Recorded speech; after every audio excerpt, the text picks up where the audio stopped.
with us. All right. So, as I said, review is just a critical and comprehensive summary of what is there already. Now, there's nothing new under the sun. Anything that comes into your mind, somebody has thought of it before. But the difference could be the approach that you are going to take. So if you want to research on a topic, the idea comes to mind. Do not think that you are the first person to do this. So you have to go into the literature and figure out what people have done. How did they do it? Have they answered all the questions? Are there some gaps? Are there some controversies? So based on the search, you'll be able to figure out exactly what you can do to contribute to the study. So these are some of the importance. One is understanding the research context. Literature review helps you to understand the context of your research. As I said, you can give two different people the same topic to go and research on, and they will come out with maybe different outcomes. And it all depends on the objectives that they've set for themselves. So it's very important that you always do review. The second one is identifying gaps in knowledge. The fundamental reason why we do research is to contribute to knowledge. And therefore, if that knowledge is already out there, then there is no contribution. So you need to identify the gaps. For instance, the causes of collapse of buildings in Ghana. Maybe somebody has investigated or somebody is attributing the causes to maybe poor workmanship on site. And that person decides to embark on that type of research. Okay. Another person also say that, okay, I want to also think that the inferior material that we have in the market are responsible for the collapse of buildings. That person also go that route.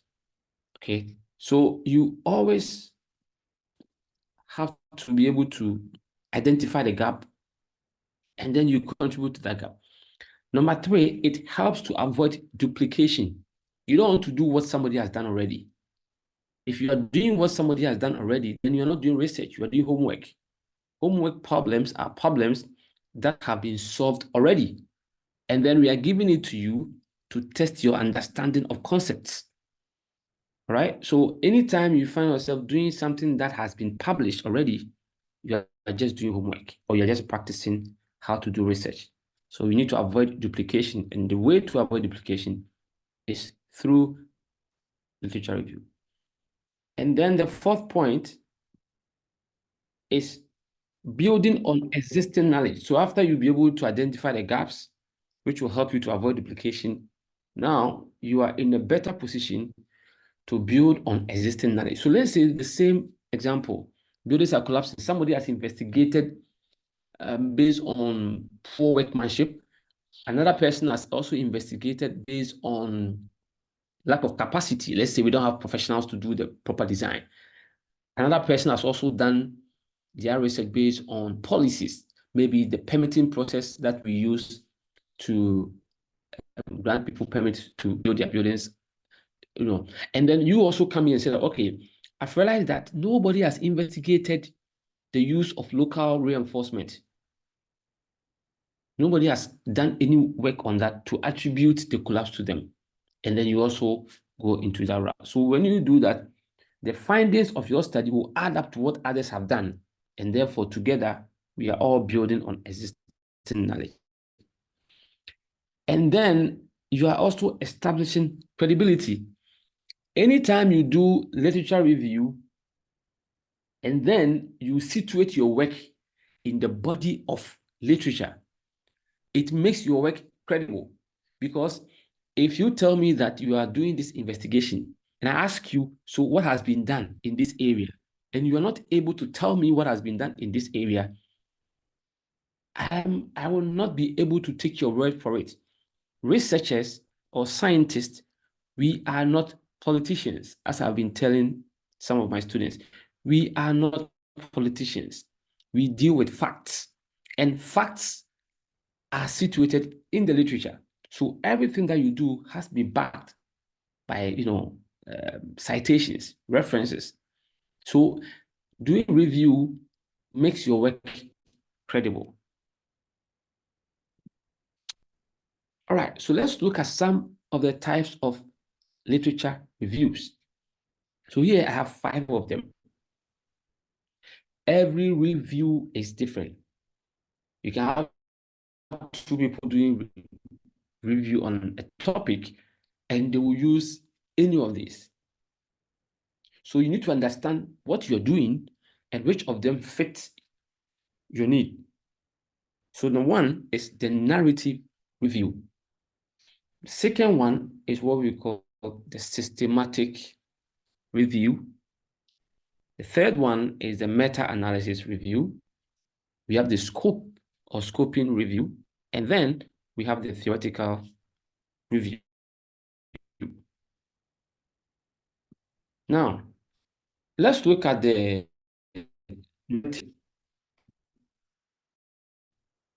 what comprehend break of the aspect of comprehensive sets or breakdown of the literature on a specific topic. They are very flexible.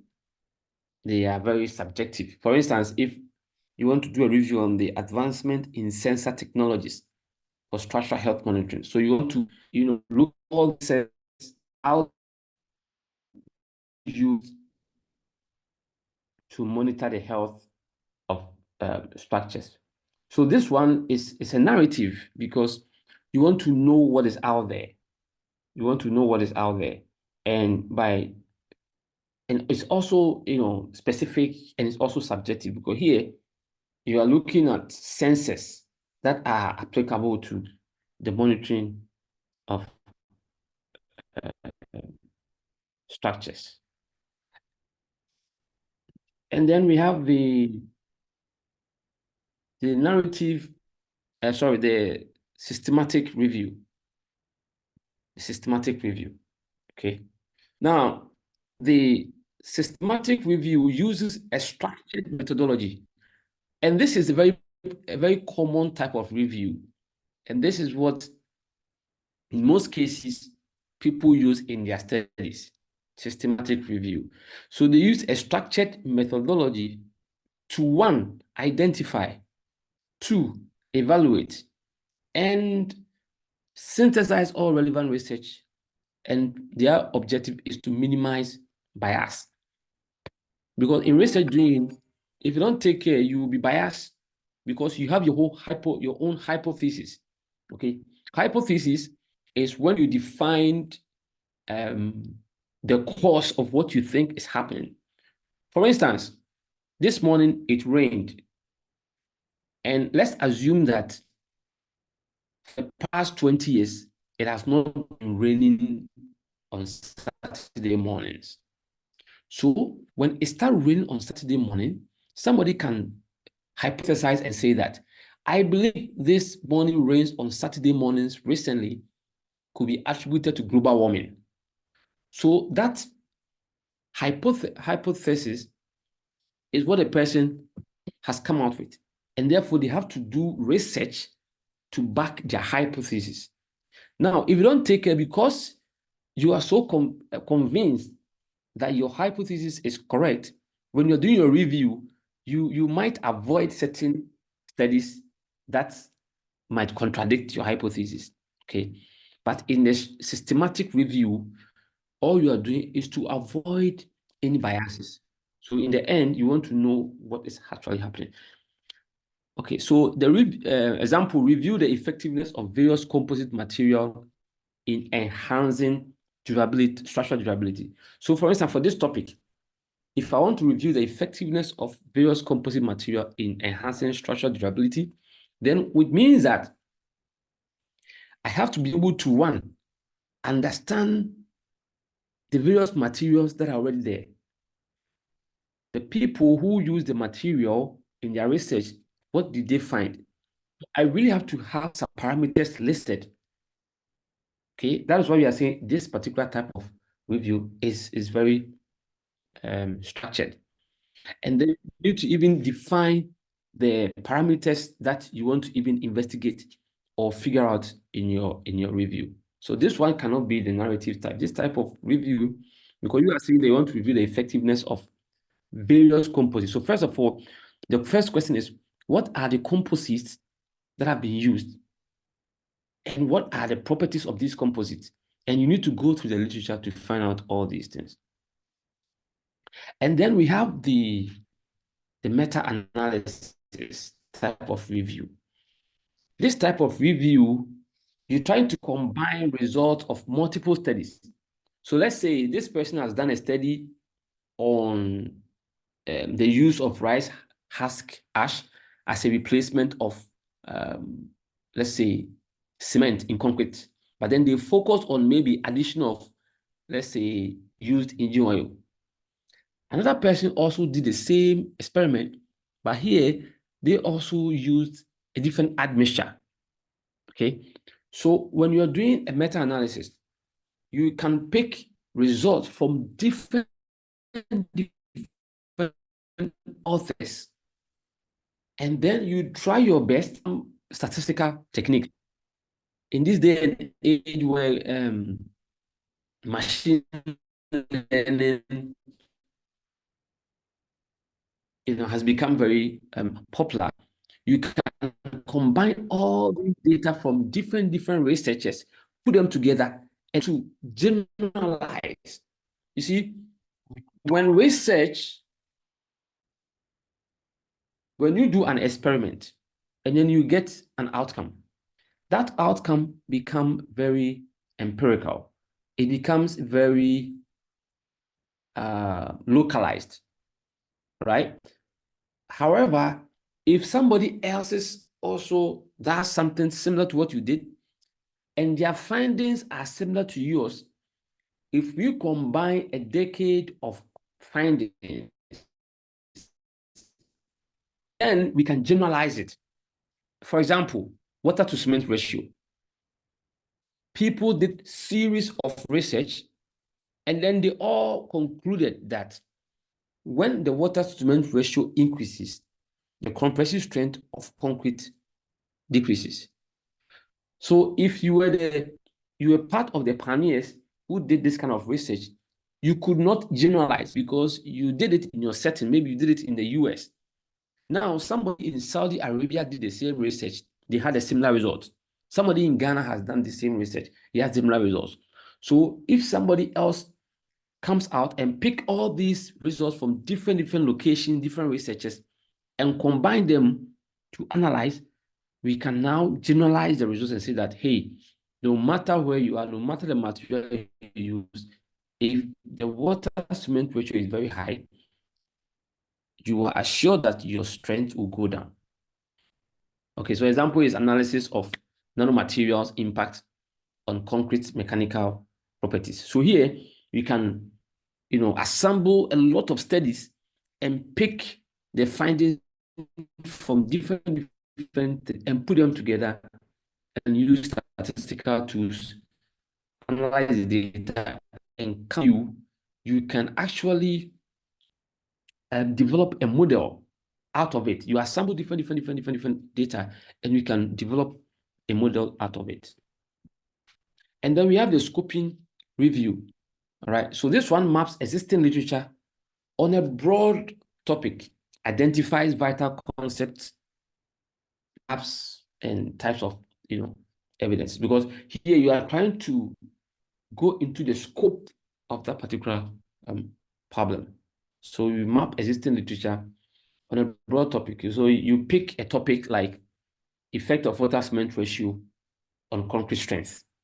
And then you pull all data that points to that particular study. So here, example is review of the applications of machine learning in structural health monitoring. There are so many applications of machine learning on structural health. So here, if you are able to go through different studies. You are scoping through it. You want to know the extent to which they did the machine learning. What technique of machine learning did they use? You assemble all of them. So that one is the scoping review. And then we have the theoretical review. That one also focuses on theoretical frameworks and models, and they critically evaluate and compare different theories. So here, your goal is to look at the various theories that have been proposed in the literature. All right. For instance, if somebody has come out with a relationship between the compressive strength with and water cement ratio, you go through the literature to find out all the various models that have been developed over the years. And then you can assess the strengths, the limitations of the models, each of them. And then out of that study, you can come out with maybe a model that is able to address some of the shortcomings of other shortcomings of most of the theories. Okay.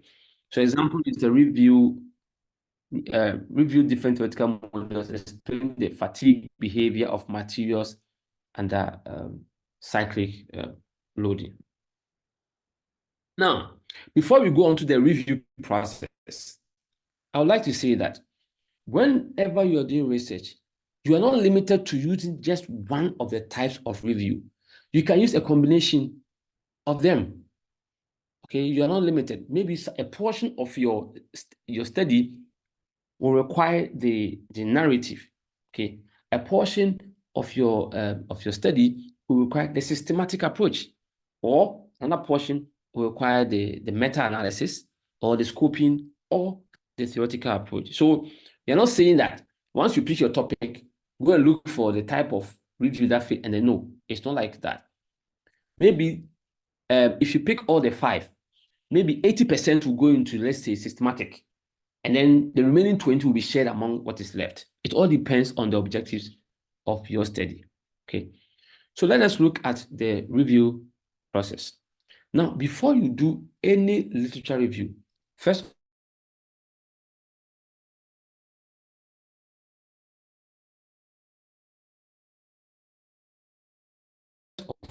for scope means that you're putting boundaries. You're putting boundaries.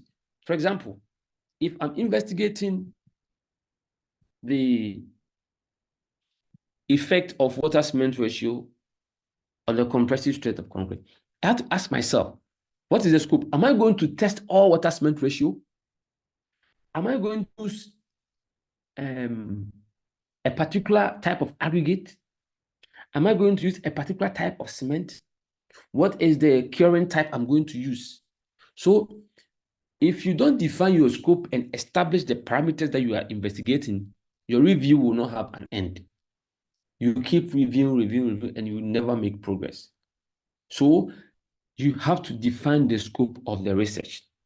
Once you define the scope, now it is time to go into the literature to search. Thirdly, you need to select relevant studies. Select relevant studies.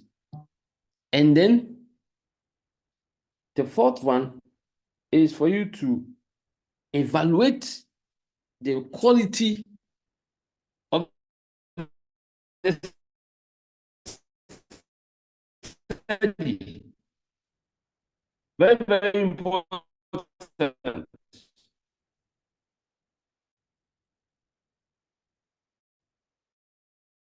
If papers that are not going slow quality, and then you analyze and you write and you make the proper reference. I think this one has repeated twice. Okay, let's go on. Now, define your research question. Okay. Define the research question clearly. The question or topic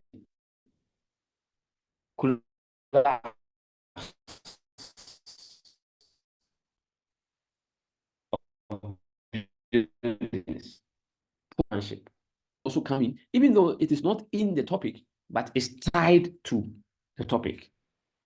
So you have to be able to identify keywords. The purpose of identifying keywords is to help you to be able to get similar studies. Because as we are going to learn very soon, if you're looking for a paper, you need to enter keywords. You enter some keywords, and out of the keywords, you'll be able to get some of the papers. 2, choose database and sources. So you select academic databases relevant to your field.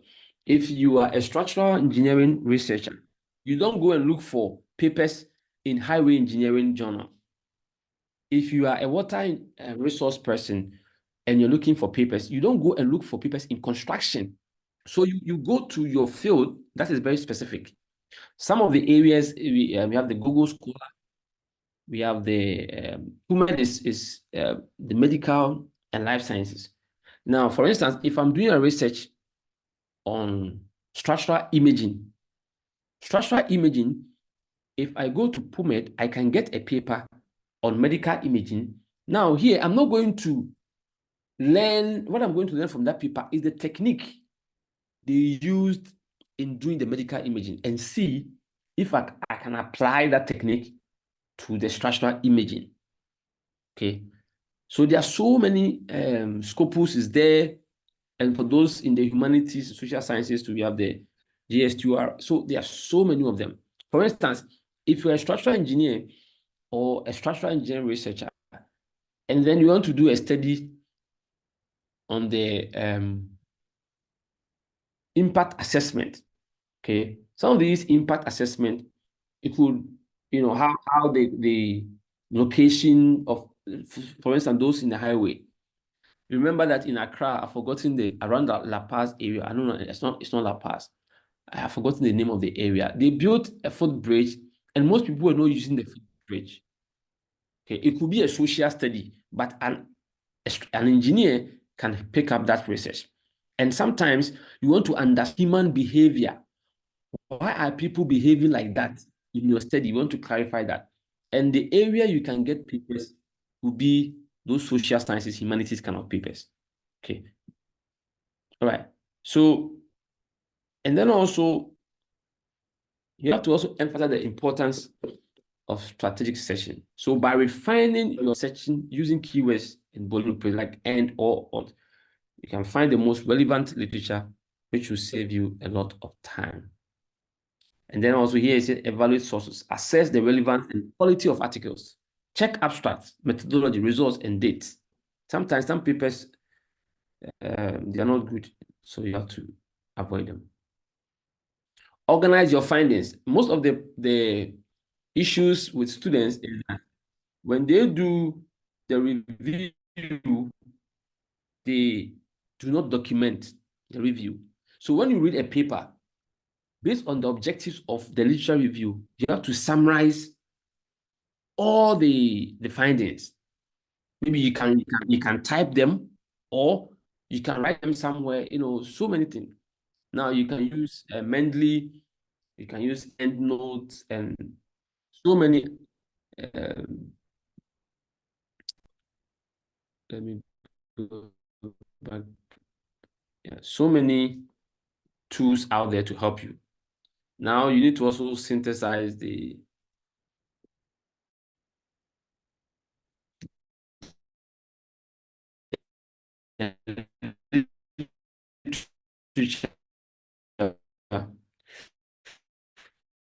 groups and similar, and that will help you to write your literature. So write, summarize, and critically analyze. You will see, let me look at something.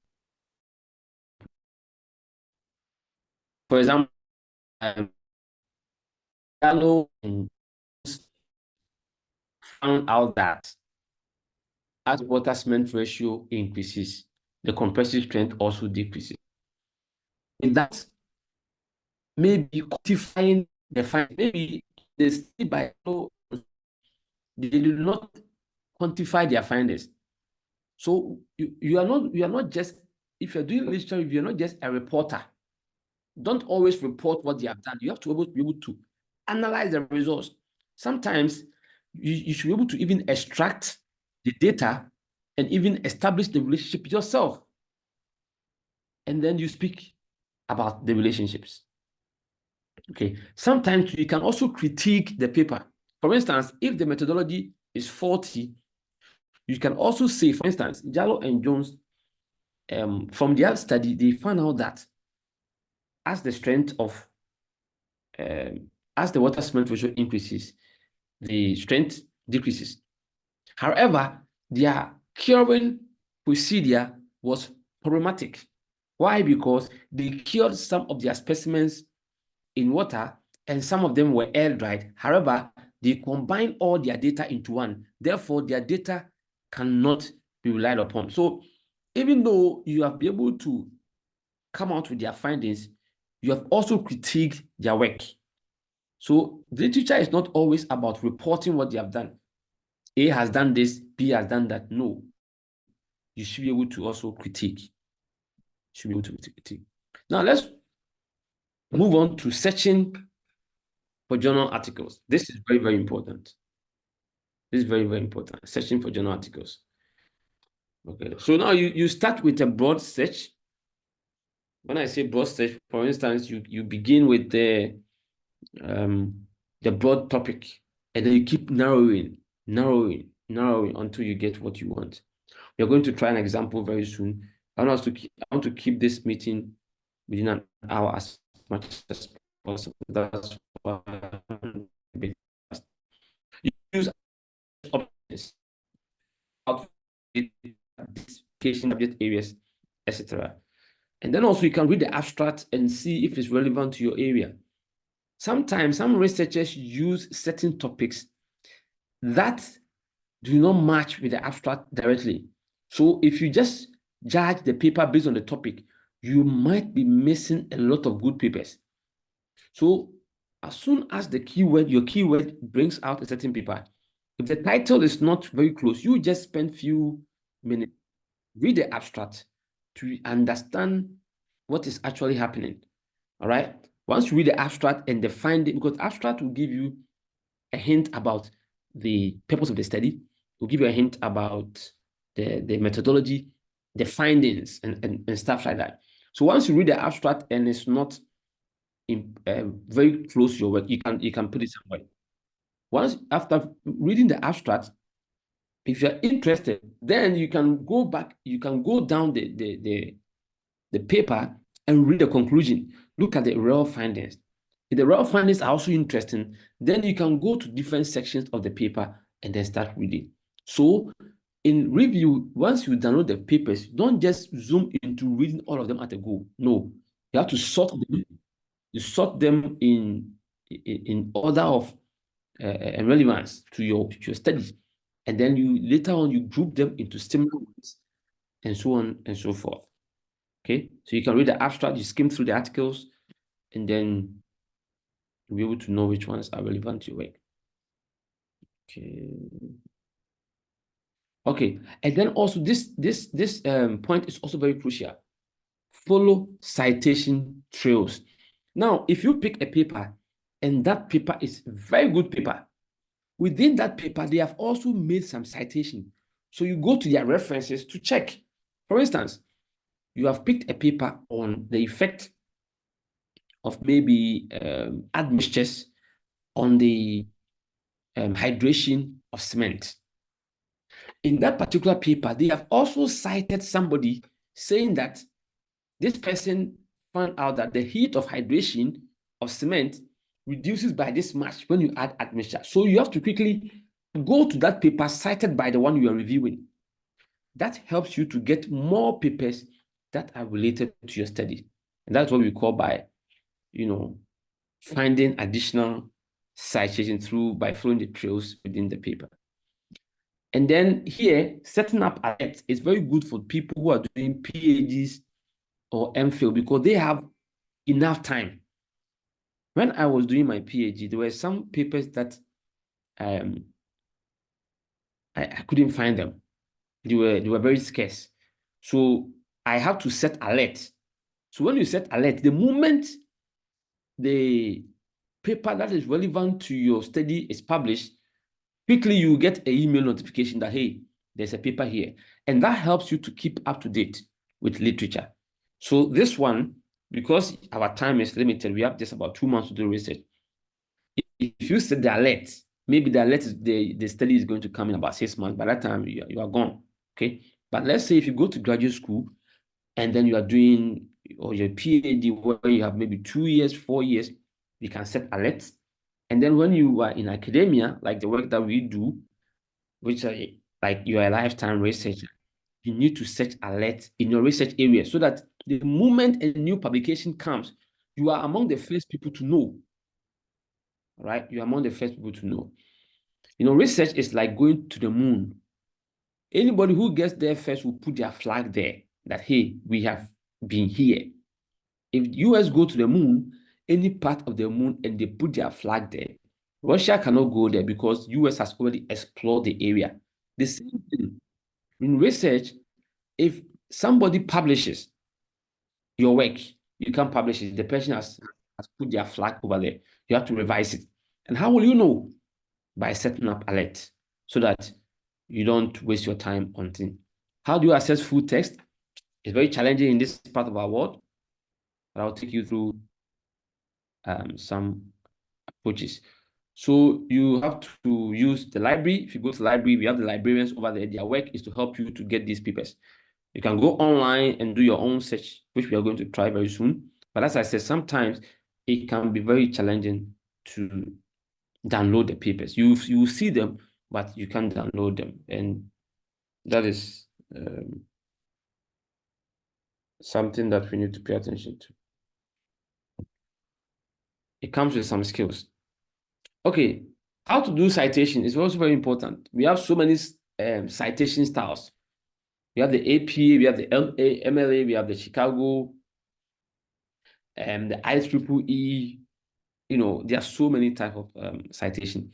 And then you can also cite in text.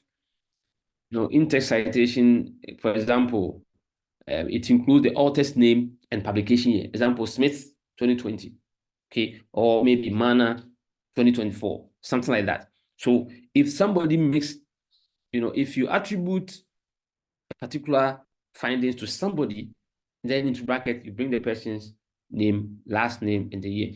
If there are multiple people, maybe 3 or more, maybe Smith et al., and then 2020 then. And then you create a reference list. At the end of your review, you have to have cited works.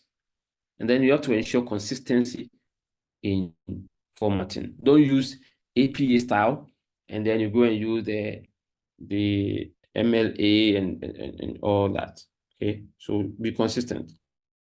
Be consistent and all that. And then you create the reference list. It's very, very important. When I'm reviewing, I'm also creating my reference list. I do not wait to finish. Okay, I do not wait to finish. Otherwise, you get lost. And then the full name of the AP is American Psychological Association. That is it doesn't, even though it's a psychological association format, engineers will use it. So sometimes it's the journal that you are using that will tell you the format you should use. So you just get familiar with that one. Okay. So in our case, we can adapt the APA or okay,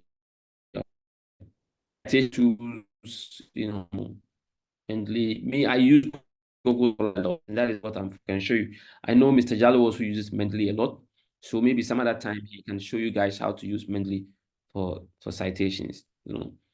Follow guidelines and all these things. I'll share the slides also with you, and then you can go through. Okay, so in conclusion, what we are saying that a well-conducted literature review is foundation to any research project.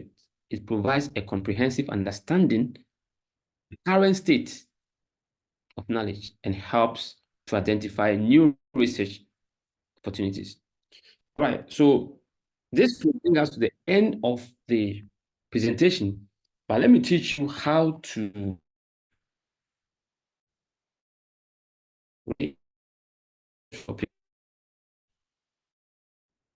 uh,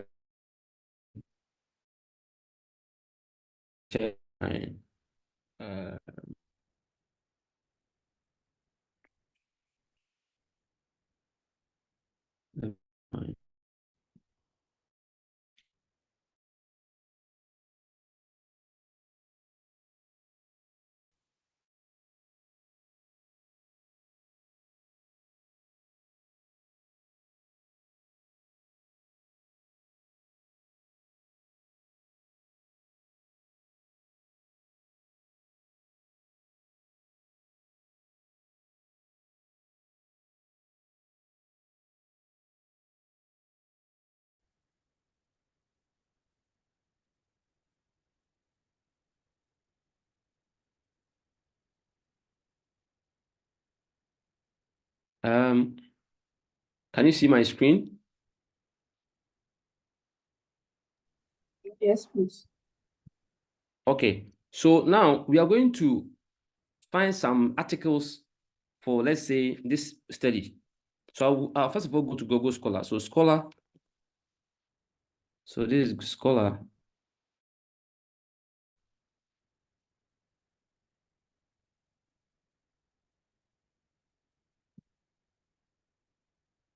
Okay, the internet is slow, so pardon me. Okay, so Scholar has opened. And here, Scholar is saying that stand on the shoulders of giants. What did it mean? Isaac Newton made this profound statement. He said that we can see far because we stand on the shoulders of giants. The giants are the people who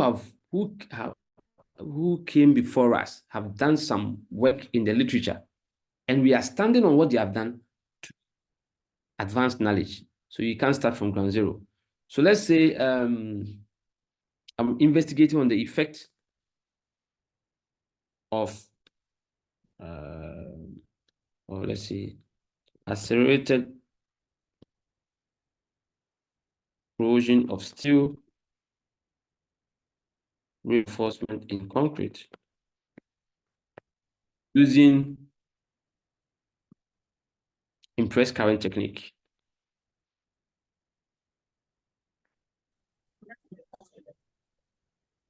So here I've typed the entire topic here. I've typed the entire topic here. Now you realize that here over here you can see that we have anytime.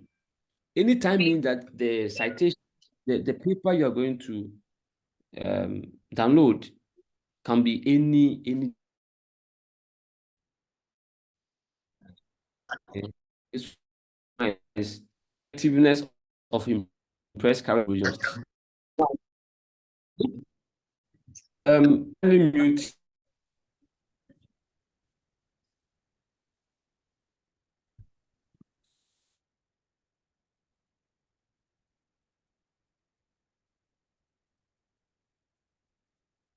Okay, so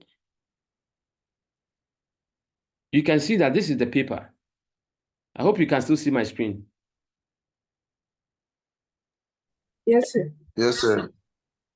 Okay, so the title of the paper is Effectiveness of Impressed Current Technique to Simulate Corrosion of Steel Reinforcement in Concrete. What was my topic? I should have opened a new tab. My topic was accelerated corrosion of steel in concrete using impressed current. I'm not investigating about the effectiveness, but somebody has done a study on the effectiveness, right? And that is 2003. 2003 to now is how many years?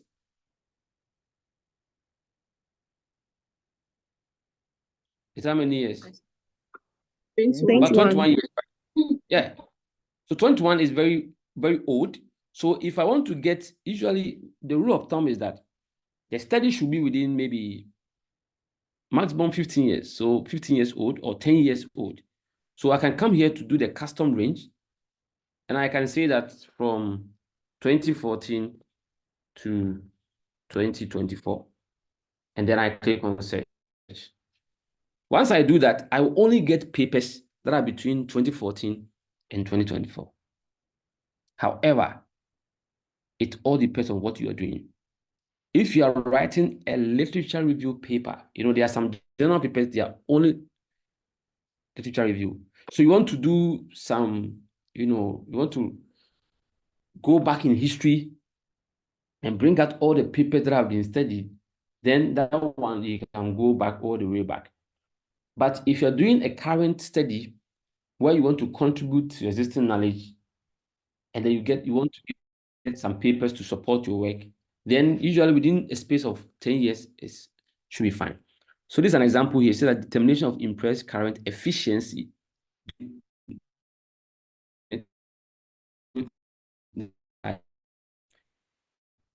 One is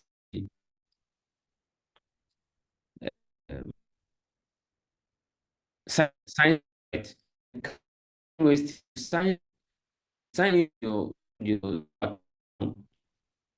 it gives you access of the in LCV. I need assign my the school is very important. If your Gmail or your private don't give of the people are open. Open means you don't need them there. Okay, so paper. And then download it, then you can use it. Now, the way that I want my students to save the papers is like this. So let me use this as an example, okay? So if I want to download this paper, I don't see, okay, let me try and print out. Okay, so I'll go to PDF, and then let me go to desktop, wherever I want to, save it. Let me create a new folder, maybe ACT papers. So I've created it. Now, the name that I'm going to use, pay attention to the format. I will type the year of the paper first. So 2020, then underscore, a sections of the title. So this one is determination of what? Let me see. I'm not able to. Okay, determination of impress current technique, blah, blah. So I'll not write the full, so determine, maybe impress current. And then I'll add the last name of the first author. So this one is like HONG, Hong. And then I'll save it. That is the format that I expect all my students to use. Well, if you do this, you organize your paper. When you open the folder, you realize that the paper will sort itself, whether from the oldest to the newest or from the newest to the oldest, depending on which sorting that you use. And it's also very easy to identify the papers you want to read. Let's assume that you have downloaded over 100 papers, and then all of them have funny names. For instance, this particular paper here, okay, if I decide to save in the folder that I just created, look at the name, okay, look at the name is going to give me. It's funny. There's nothing there. So I have to create something. And some of you will just write paper one. What is paper one? So if you write paper one, okay, and I save it. Okay. If I save this and I am looking for it, all the time I have to open it before I can know what exactly the paper is about. And that is a waste of time. But if you save it with a portion of the title of the paper, at least if it's not relevant to a section of your work, you will not open it. So before you open, at least the title should give you a clue so that you can open it. Okay, now at this point, I want the recorders to stop recording this part because you stop recording and then I will explain why.